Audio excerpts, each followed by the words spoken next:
Pronti? 1, 2, 3. Buona, con l'errore di Beethoven Griff va subito al comando Butterfly Numero Horse 4, nei confronti Beethoven di Griff, Banderas Ferm. squalificato. In terza posizione allo scoperto c'è Billy Pan che cerca di puntare in avanti su Butterfly Horse. Lungo i birilli ha girato benissimo ed è in quarta posizione Belvedere Cla che precede Bemon Chuck SM all'esterno, Bolero di Poggio lungo i birilli. Alla retroguardia il 6 di Boato di No. Passa Billy Pan nei confronti di Butterfly Horse che manda via dopo 37 per i primi 400 metri di corsa. Billy Pan è all'avanguardia. Nei confronti di Butterfly Horse, Banderas Ferm, ancora Belvedere Cla, quindi lungo la corda Bodyguard d'Oro a precedere sempre il 7 di Byron Del Ronco, mentre allo scoperto c'è Bemon Chuck SM con in scia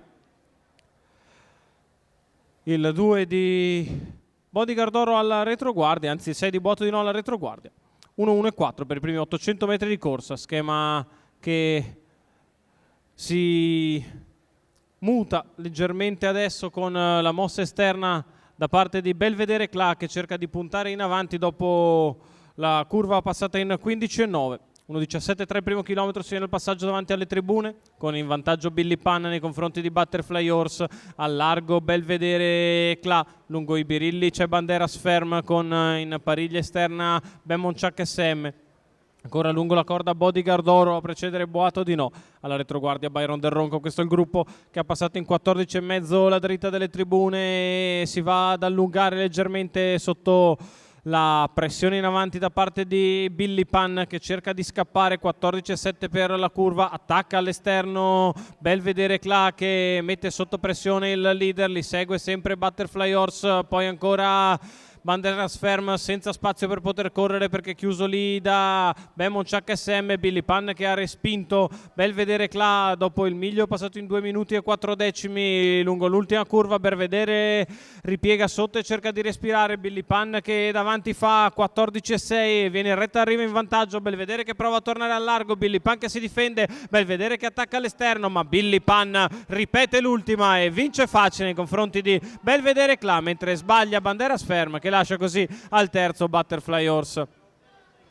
29,2 la chiusa dopo un 28,6, chiusa siderale per Billy Pan, 1,14,9 2000 metri. Il successo per Edoardo Bacalini, per il portacolori della scuderia Fox, che porta a casa il percorso di testa dopo essere andato a sfilare su Butterfly Horse. Si rende intangibile in avanti, successo facilissimo per Billy Pan che conferma l'ultima altisonante vittoria. Questa volta in pista piccola con partenza con giravolta, cauto nella giravolta e poi però sicurissimo nel percorso nelle mani di Edoardo Bacalini. Seconda Belvedere Cla, mentre per il terzo posto è ancora la leader iniziale Butterfly Horse a chiudere i primi 3, quindi il podio di questa competizione vinta in maniera davvero interessante da Billy Pan.